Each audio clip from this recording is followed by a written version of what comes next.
Okay, we're gonna find another game. Um, we're gonna find. Yes, this is a nice one. Vertrich. Wow, Vertrich joined late, but already has 14 points. Very impressive. He has disrespected the bishop pair, though. Look at this. Bishop g5 and then gives away the bishop voluntarily. I cannot condone that kind of behavior. And now Appier. Yeah, we remember that Appier had a really nice game in the first one we looked at. So we know he's prone to some blunders, but has a very good sense of strategic play. So I feel like now knight out, get the bishop ready, get the rooks into play. Black has very good control over the dark squares. Look at this dark squared control. And why do you think that is? It's because white has given away his dark squared bishop. That's why black is better and has good dark square control.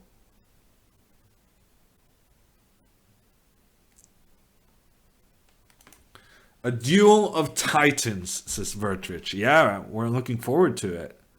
Ooh, look at this. I actually like this move because Vertrich is trying to fight for the dark squares in the position. So he's trying, when you lose your dark squared bishop, it's often a good strategy to place your pawns on dark squares. Yeah, okay. I didn't think that was the plan. I like this as b4. b4 taking control over some dark squares while also forcing the knight back. I like that. Knight a4, I feel like this one you can just take and move the queen back. And then you still have weak dark squares. But in addition, you also have the ruined pawn structure, which is not great. But Appier chooses not to take the knight. And then after queen moves, takes, then we see Vertrich placing his pawns on dark squares, trying to get some control there.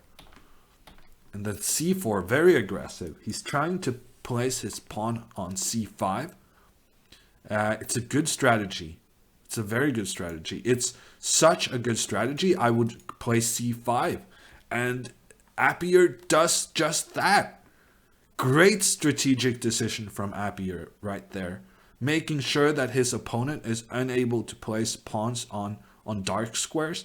And by doing that, also look at this white bishop.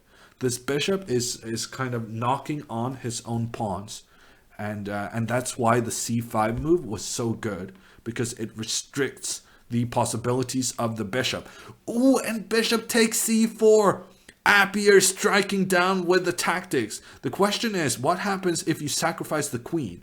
This was another opportunity where we have the blunder that might actually turn out pretty good. Because now the bishop actually is good, pointing towards the king. I feel like a queen sacrifice was called for in that situation. Rook e3 instead. Appier takes on d3. I dislike that decision. Because you lose the bishop pair. You got the pawn, which is great, and then you should just move back and still keep the bishops and try to capitalize on that. Okay, so takes, queen a5, rook d5. This is a tense game. I would maybe take this one. Queen takes and take on a4. No, chooses just to play b6. Also good move. Because now the pawns are protecting each other. And there's still potential for exchanging.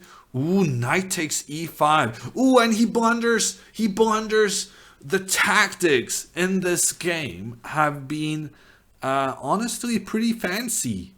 Knight takes e5 was a very tricky move. Because taking that one, it looks like white made a blunder. Because if you take the bishop back, then you lose the queen. But as it turns out, it was a trap. The rook coming down, taking out on d5. h6 from Appier is also a mistake because now you just keep taking the rook, and the queen is gonna come down to give the checkmate. Vertrich in trouble there. Appier gets the first blow, but a comeback victory in good style, tricky style. We all know that Vertrich can be tricky. I have some personal experience with that.